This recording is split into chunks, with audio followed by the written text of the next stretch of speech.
So we're really looking forward to taking you guys through this session today.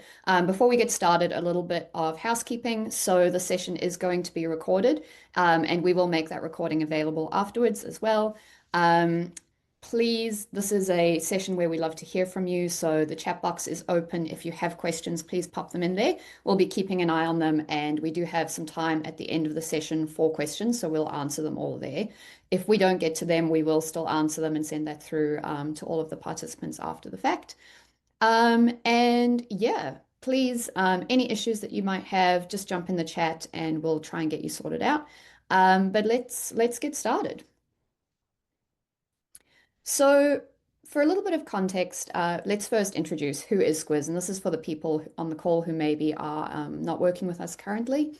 So, Squiz is an AI-powered digital experience platform, or DXP for short, and we have offices in the United States, in Europe, and Australia, and New Zealand as well.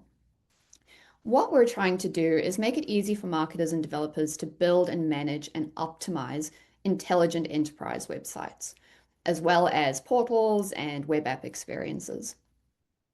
So we offer multiple AI-bolstered capabilities that are built right into the platform, and that supports our customers with things like content management, personalization, search, visual page building, you name it, the DXP has got it. Everything that you need to be able to create really engaging, really successful pages and really empower your marketing team and your editors to create great content. One of the great things about the DXP as well is that it's built on a composable architecture. So what that means is that you can come as you are, you can bring the tools that you're already using, and the DXP will play nicely with others. You can integrate easily, and you can create really sophisticated experiences. So we've been around since 1998, and we've been embraced by, a growing number of both public and private organizations. And that gives us a really diverse customer base in industries such as professional services, government, higher education, and really anybody who's looking to create large scale, really effective, really engaging web experiences. So that's a bit of an intro to Squiz. Now I'm going to pass over to Megan to kick us off with a little bit of context about today's session and what we're going to be covering. Perfect. Thanks, Kat.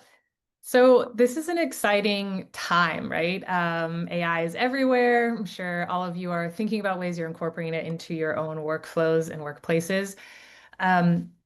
One way that we're trying to help people frame this technology and how they're working with it, it's really helpful. Actually, JP, our Squiz co-founder, came up with this concept that you should really view AI as a rapidly learning intern, right? So you have to provide training and opportunities, context for how they need to do their work. But given the appropriate guidance, you can really see them flourish. So we always think about AI in those two contexts. Very powerful tool and also really requires guidance right now. And so you're not going to be replaced by AI yet. You are important still. So coming up in this session, we'll cover a couple different areas, all related to accessibility in particular. One, just the imperative of accessibility that comes with AI, as it does with all things digital. Then we'll talk a little bit about content accessibility, where that fits in, as well as interface accessibility. You think of UX, UI, and design. And then this new path that's really being formed in terms of content discovery, how users are accessing information and how accessible it is to them. We'll close out, as Kat mentioned, with a Q&A session. So if you have great questions during our chat, throw them in there, and then we'll also have time at the end to wrap up. Great. All right. So before we get into some of the detail, I thought it would be a good idea to kind of take a step back and consider some of the bigger questions that we face when it comes to accessibility in AI. So, what is accessibility for the purposes of this talk and more broadly? Why is it important now? And what is the potential impact of AI on accessibility? So to start with, we've decided to put up, a bit of a definition of accessibility. And accessibility is not something that's new, but I think it's important for the context of this talk to kind of align on what is the definition of accessibility. And the way that we've chosen to define this is that it's ensuring that everybody has equitable and easy access to information and services. So, for the most part, when we think about accessibility, we think about making changes to our web experiences and our digital experiences to ensure that people living with disabilities can access information. I think it's also important to think about that a little bit more broadly in terms of, accessible experiences actually benefit everyone. And you may have come across this sort of framing of accessibility before, but I think it's really powerful and a really interesting way of considering the impact that making something accessible has more broadly. So, there are three types of people that are going to benefit from accessible experiences. The first is someone who's living with a permanent disability, right? So they may be living with vision impairments or cognitive impairments, and that means that they have a permanent requirement for us to make their interfaces accessible so that they can access information. The second group is people who are living perhaps with more of a temporary accessibility requirement. So they may have had, for example, like in the picture, they may have broken an arm, they may have had eye surgery, so they can't see well right now, they may be recovering from a concussion. All of those things are going to result in a temporary requirement for accessible experiences. And then lastly, probably the most broadly experienced one is situational. And I think this is one that, we sometimes forget about. Situational is where your context in that moment in time means that you would benefit from a more accessible interface. The image we have there is a woman who's got a sleeping baby, and we all know that, when you finally got your baby to sleep, you don't want to wake them. So she's trying to do things with one hand. Other examples might be you're on the train, and so you have your volume turned down on the phone because you're one of those nice, respectful people. And so you've got the volume turned down, and therefore you need subtitles. You may be in a crowded bar, and so you can't hear. All of these things are temporary, situational requirements for accessibility. So now that we've got sort of a clear understanding of what accessibility is and who it benefits, I think it's important to consider why is it important now? Because we're all aware of accessibility. We've all known that it's been important for a while, or it has been important always, but it's been rising in awareness now. So why is it important that we should be having this conversation about AI and accessibility now? The first is that there is a growing legal reality that organizations face when it comes to accessibility. WCAG 2.2 AA compliance is pretty much increasingly mandatory across the board. So with that comes a legal responsibility and the associated risks and compliance risks of not meeting that requirement. The second is that there is a real rising need for accessibility. So if you think about, the previous slide and all of the people that accessibility benefits, then you consider the fact that we have 1.3 billion people, which is nearly 16% of the population globally, living with a disability. More and more people are adopting digital ways of accessing information. The population is growing. The population is also growing older, which with that comes rising accessibility needs as well. So there is definitely an increasing need for accessible experiences. The third reason that this is important now is that there is actually business benefit and growing business benefit to having accessible interfaces.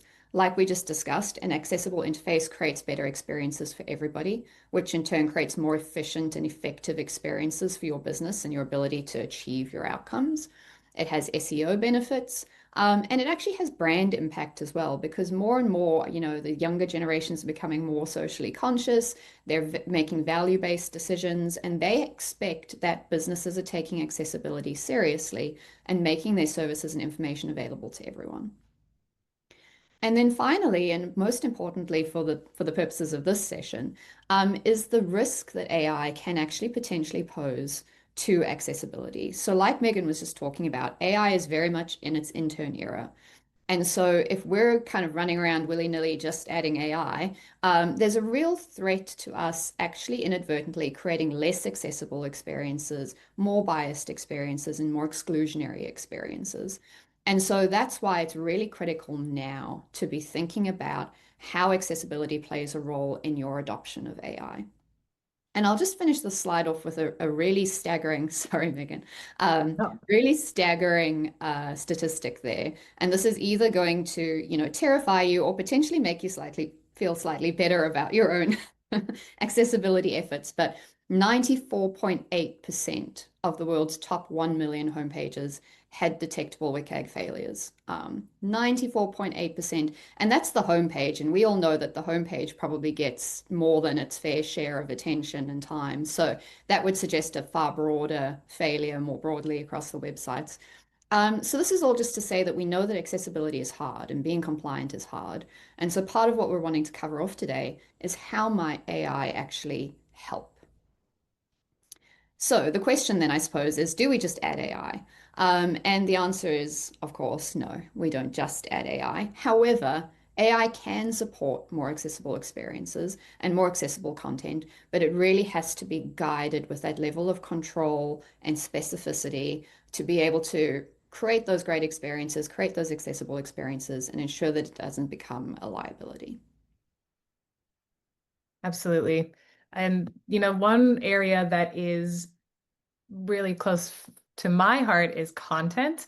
I've spent a lot of time in brand and brand identity and brand voice, and so that's content is where all of this comes through for your organization. So there's some good, some bad, and some fixable, as we'll talk about here when it comes to content. Um, what I would say as a starting point, whether it's you who's a content creator or content editor, or if you're managing teams that do that, um, AI is helpful, yes. And brands still can rely on their humans to get that brand fit to come across. So it would be a really smart approach to have your creators continue to develop content themselves and use AI as an optimization tool or a check or balance, right? So we don't want everything on the web to look and sound the same.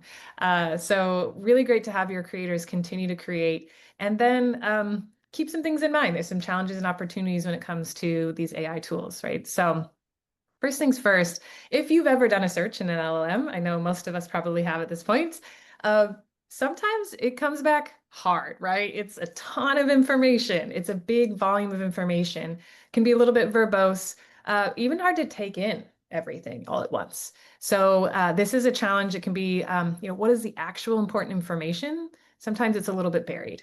So keeping an eye out for that complexity and how responses are returned. Um, we as humans, we built these LLMs. And so, of course, there are built-in biases that come with these tools, things that we need to be aware of that are maybe unintentional, but exclusionary or offensive to some folks. And then there's these uh, potential pitfalls of, okay, if AI is meeting you where you are and throws back a bunch of, industry insider terminology or jargon, a basic consumer user might not really understand what they're reading. They'll kind of read it, but their comprehension of what's being said is not very high. So we got to be aware of that. And just basic poor semantic structure. I kind of alluded to this before, but if it's a huge volume of information, it's not really clear what's the most important. This can be a big issue for those assistive technologies.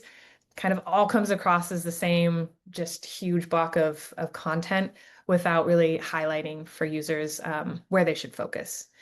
So along with challenges, we still have opportunities. When we are thinking of our AI tools as that intern, we can direct these tools to give us great output. So one thing we'll talk about this a little bit more, but one thing we can focus on is asking for that response to be generated with plain language, right?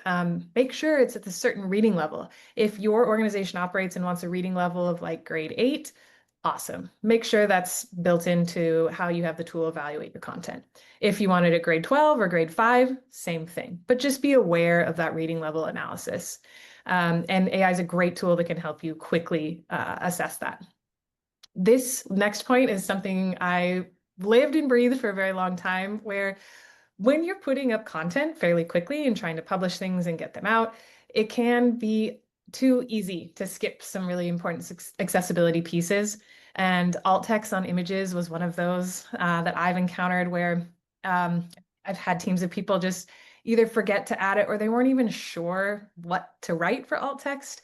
So if you have an opportunity to quickly pass an image through an LLM and say, what's your recommended alt text? Copy, paste, you're covering your bases for those screen readers. Um, Another thing, I'm not fluent in a ton of languages. I know not all of us speak every language. So thankfully, LLMs do have that capability. They can help us translate, right? So making our information more accessible to different audiences.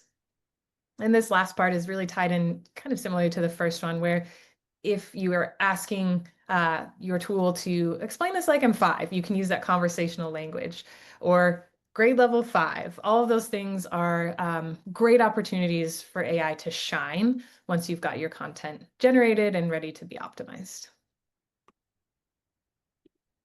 Now, I love this. This is a screen grab of someone who had typed into Google, what's the difference between a sauce and a dressing?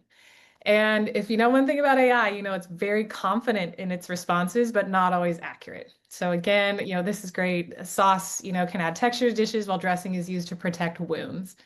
Almost, Gemini, almost. So again, just keeping an eye on these things, understanding that prompt engineering, how you ask the questions or how you direct an LLM to give your response, can help you avoid these pitfalls, especially when it comes to accessibility. Now, here's a great example. We'll give you a bad prompt example and then a good prompt example.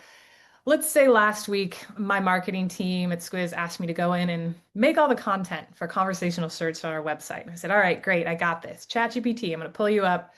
Here's a bad prompt. I wouldn't get a great response if I did this. Hey, ChatGPT, write something about our new search tool. It should be good and explain why it's useful. Make it sound cool. Uh, I think all of us on this call are That's probably a great prompt. that's yeah, we could try it, Kat, and see how it comes back. But yeah, it's, what's interesting is content folks are used to writing, and this is kind of a new field, right? To practice your writing, just thinking of it as directional writing. So a prompt is really just a set of instructions for your LLM. And so if we were going to enhance our bad prompt and go into good prompt land, here's an example. Write accessible, user-friendly website copy for the product page for our new feature, Squiz Conversational Search. Always thinking about that audience. The target audience includes higher education digital teams and content managers who may not be technical experts. We're going to avoid that jargon. So prioritize plain language, inclusive terminology, and clarity. We can include bullet points of what the copy should do. So do we want it to be brief? What key benefits do we want to highlight? How do we want to optimize this for a grade reading level? And then is there a call to action? Encourage users to learn more or book a demo. So one last piece that I love again is that tone of voice. Make it professional but friendly, clear and confident, aligned with the Squiz brand. So again, a great way to prompt or if you've already written something, you can say, using this set of instructions, this prompt, check my homework, check what I've already created and see if it checks all these boxes. So that's prompt writing. We're all going to be getting better at it. So start practicing now. We've got a little AI prompt checklist. I won't go through all of these. It's a lot of what we just spoke about. But this might be a great thing. I mean, let's keep some things not digital at the same time. I might even print this and put it next to my desk as a content creator, just to remind myself, okay, I'm going to be practicing writing prompts while I'm getting comfortable with that skill. These are just key things to keep thinking about. And it can help your creators stay on task when they incorporate AI.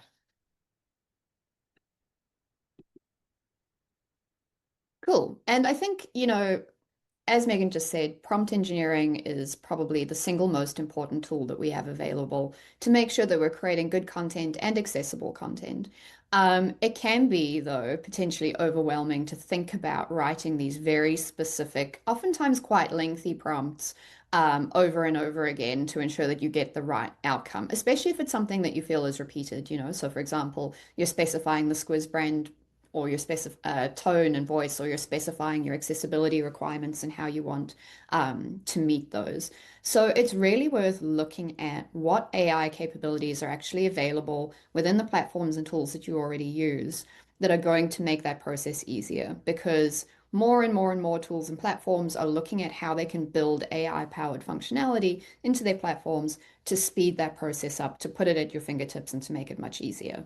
So this screenshot here is an example of one of those tools within the Squiz platform, where essentially you can go into the DXP backend and you can configure your prompt. So instead of having to write that whole prompt every time, you can create one that's, for example, called accessibility check, and you can specify in there exactly what your definition of accessible is. So you can put in, I want inclusive language. I want you to say people with disabilities, not disabled people, for example. You can be really, really specific. You can say, I want this reading level. You can specify the kind of semantic structure that you want so that the, screen reader technologies can pick that up.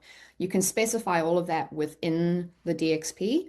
And then when you're building your pages in the visual page builder, you can essentially select that text, select from a drop-down accessibility checker, and you'll get that side-by-side view there where essentially you've got your original text and then it's got recommended text that's going to meet those accessibility requirements. You can do the same thing with reading level. You can do the same thing with your brand voice, whatever you really want to do. But I think this is a really great way, if you're using the DXP, to build accessibility into the way your content creators work. And lots of other tools will have features probably like this, maybe not quite as cool, but I'm sure they do, that you should be looking at and trying to leverage. Great point. It's one of those time savers, right, Kat? Like to recreate a prompt fresh every time takes a lot of effort. So love that that tool is available. And it opens you up to inconsistency as well if you're creating that every time. Absolutely. Great. Okay, so we thought we would take a quick pause here and hear from you guys in the room. We'd really like to understand what your biggest accessibility challenge is when you're implementing AI. So you should see a little poll or quiz pop up there with some options. You just click on the one that resonates most with you, and then we'll share the answers. And I think, I was just saying this to Megan earlier, but one of the reasons we really love doing these kinds of webinars is it gives us an opportunity to hear from you and to hear, what's top of your mind, what's your biggest challenge. It's one of the things we enjoy about working with the varied customers that we do at Squiz.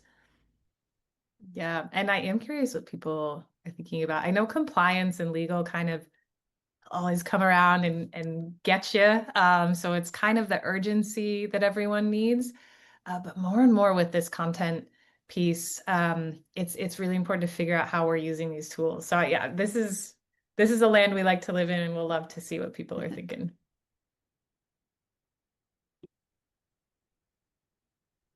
All right, I think we're about to have some answers. All right, so that's just popped up there.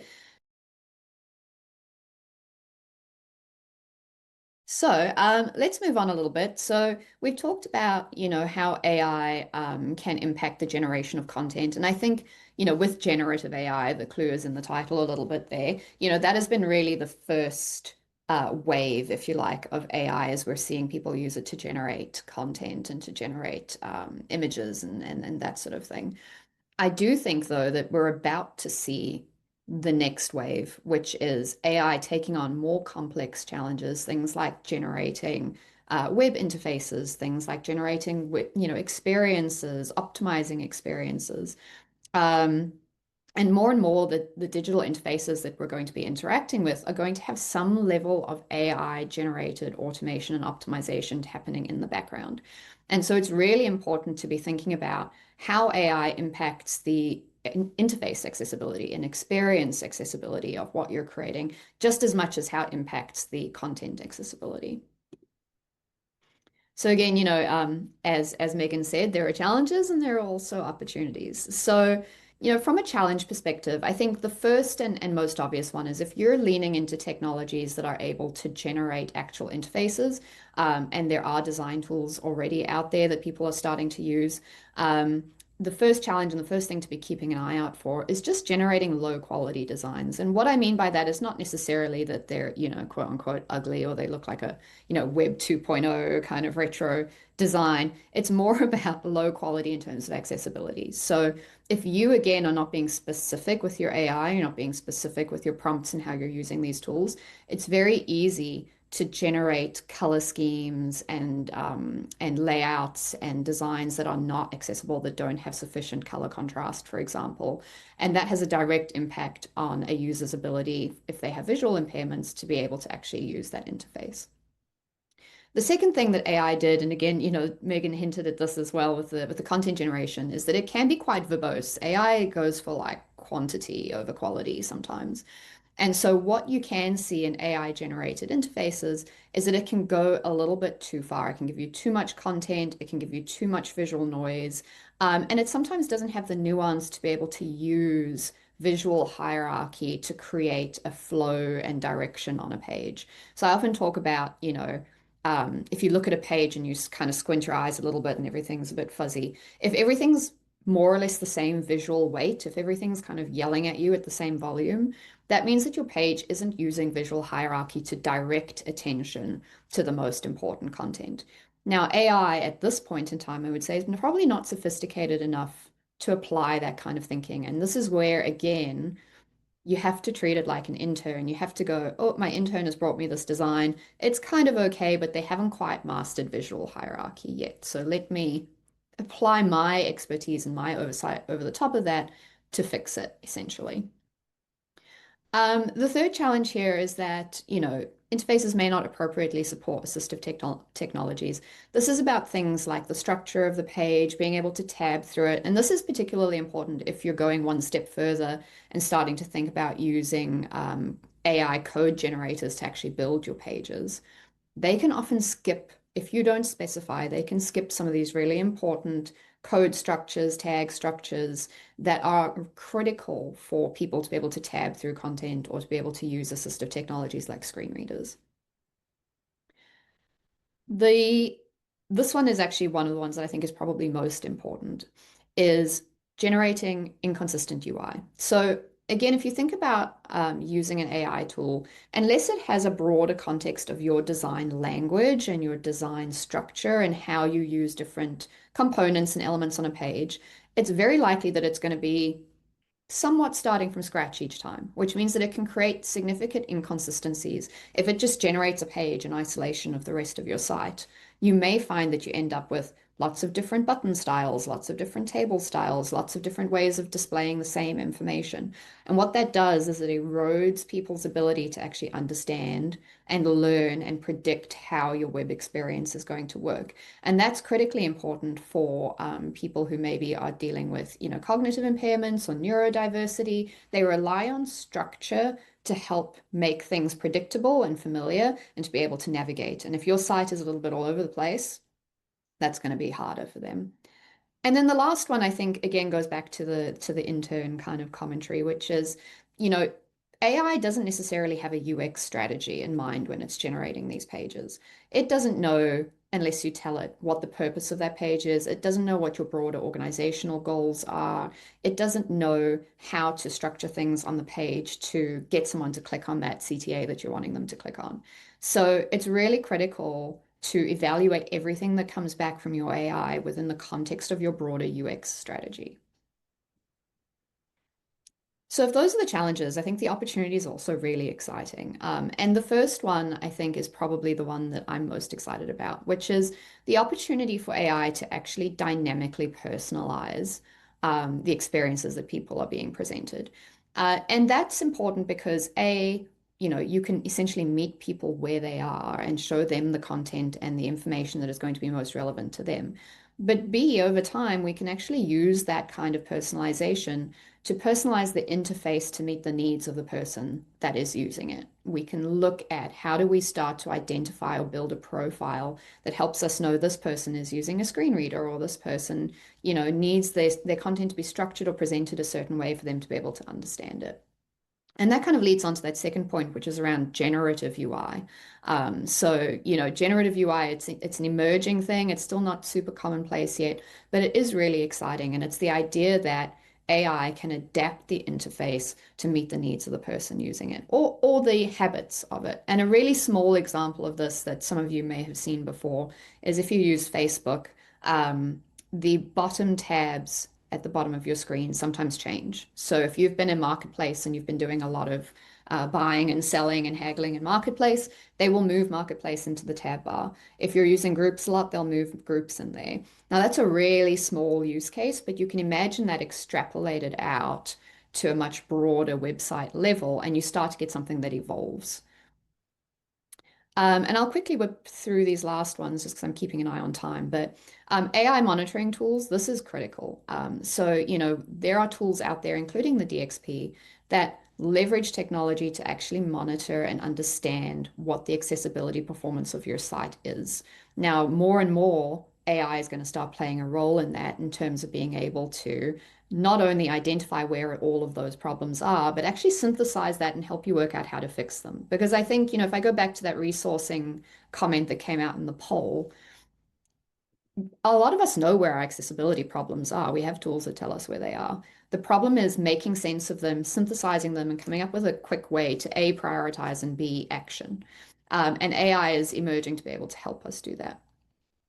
There are AI assisted design tools out there. So Figma, for example, is starting to build in AI features that will allow you to extrapolate out your design systems and things like that. So that's really exciting. And the last one, which I think is really cool as well, is AI assisted user testing tools. So that's both quantitative testing, like A/B testing and that sort of thing, but also really interestingly, even qualitative. You can have an AI researcher interview a real person for you and scale your research out far more broadly than you can now, which again deals to that kind of need for resources and the challenges associated with that. Now, this is something that I want to kind of touch on in relation to this idea of generative UI and optimization and dynamic personalization, because it is such an opportunity that there's a chance, I think, that if we're not careful, we go a little bit too far. And it's why it's so important to have a personalization strategy and to be really clear on, what you're doing in the space. I want you guys to imagine that every time you drive out of your house, you get in your car, you drive out your driveway, and the roads have completely rearranged themselves, right? Like overnight, they've just gone floop, and now they're completely different. And they rearrange themselves to make it 2 minutes faster for you to get from home to work. Now that's great. That's optimal, right? Like awesome. It's rearranged. It's responded to my needs. It knows I'm going to work. And so everything's, optimal now. I'll get there 2 minutes faster. But can you imagine how disorientating that would be and how much cognitive load there would be and how much work you would have to do to kind of go like, okay, well, now I've got to learn this whole new road to get there.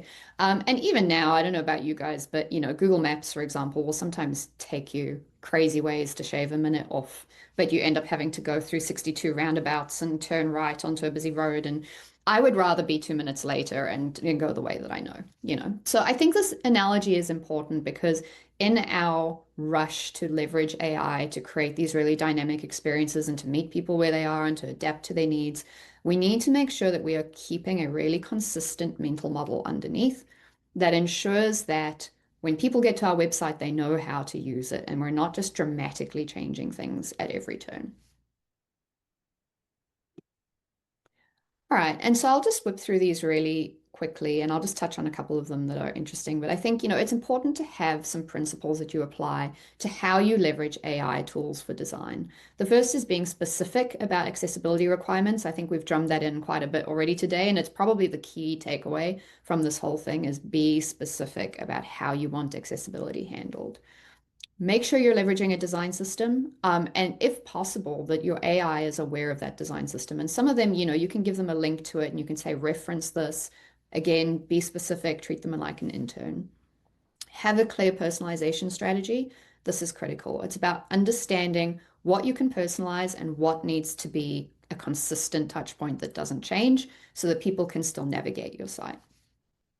Um, Include your strategy and goals in your prompt. So if you are designing a page with AI, make sure that you're being clear about what the goal of that page is. Make sure that it knows what the outcome is that you're looking for. I want people to click on this form, for example. Um, Make sure that you're keeping a real tight control on the information architecture and site structure. Again, this is critical for people being able to learn and predict how the site's going to work. It's important for people with neurodiversity, cognitive disabilities. It's important for people using screen readers. So it's really key. And it is one of those sort of key touch points that grounds people in your site. And then the last one, as always include your human oversight because you have an intern and you wouldn't let your intern design your whole website for you. Humans can still exist. We love to see it. All right. So the last thing that we want to cover off today is something that we call the new path to content discovery. And I think this is something that most of you will be familiar with. Megan, you can go to the next slide, please. Which is that people these days want answers. They don't want search results. And where that is coming from is the rise in LLMs, the rise in ChatGPT and Gemini and Copilot and Perplexity and Claude. People are starting to go to these tools first. And what they expect is the technology to do the work for them. So they want results that are personalized, contextualized, summarized. They don't want to click through 82 pages. They don't want to go down the depths of your 6 levels of information architecture on your site. They want the answers bubbled up to them. And we talk about this as something called conversational search. So, conversational search is when you are going in and you're phrasing your search query as a question, and then the website experience or Google or wherever it is that you're phrasing that question is presenting back a conversational response.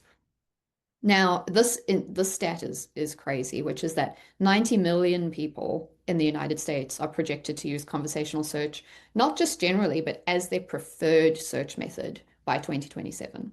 So 90 million people are going to be going there first to get their information. And so it's really critical that we consider what this might mean from an from an accessibility perspective.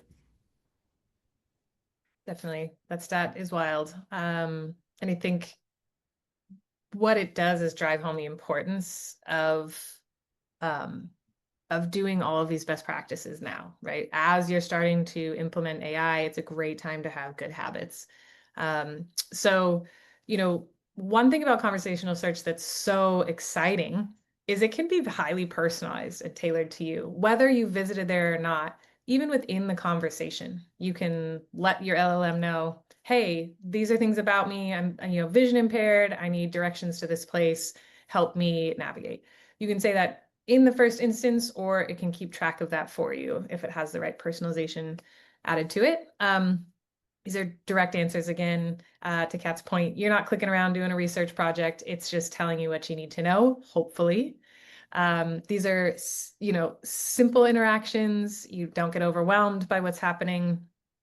And then there's intent. There's the way that you ask these questions. It's not just a keyword where you put apples, but it's how do I make apple pie? So this ability to know what you're actually looking for is just a much quicker way to get the information you need, that information accessibility, which all of this just, again, reduces that cognitive load on users as they're navigating content.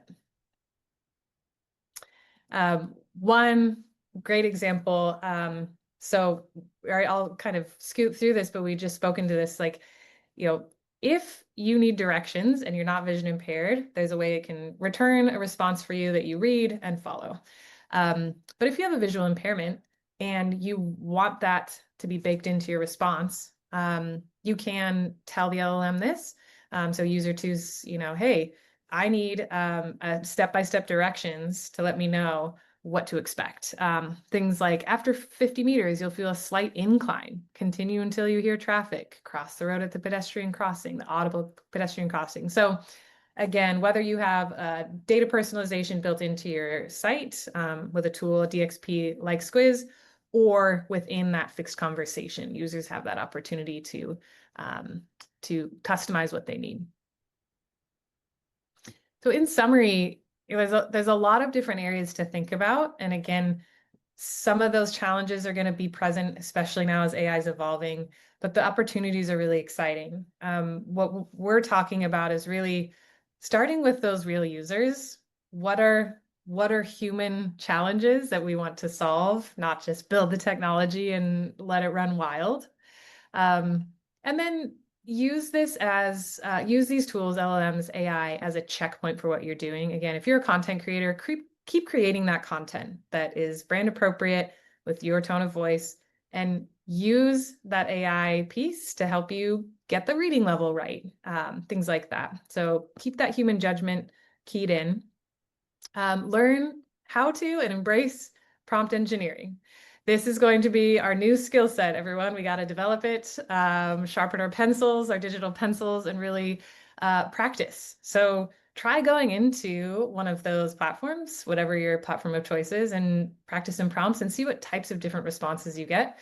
And especially with those accessibility pieces in mind, you will see some pretty significant differences. So play around and get used to the prompting. And then again, as Kat had talked about, there are some great tools out there that already help you automate all of this auditing process that can catch, red flag all the areas for accessibility you need to fix. So leverage those tools and continue to monitor. We got to be on top of our content extra now that AI has entered the scene. So I think we've got through it all. And now, do we have time for questions? I think we do. You do, yes. So I did see a question, although it just disappeared, so I'm not quite sure what happened there. But Hannah, I saw you had a question around the ethics of using generative AI and how we sort of address that. And I think one of the things I would say, at least to start with, is that in an ideal world, you should be looking at AI tools where you can control what data it's using and indexing to generate the response.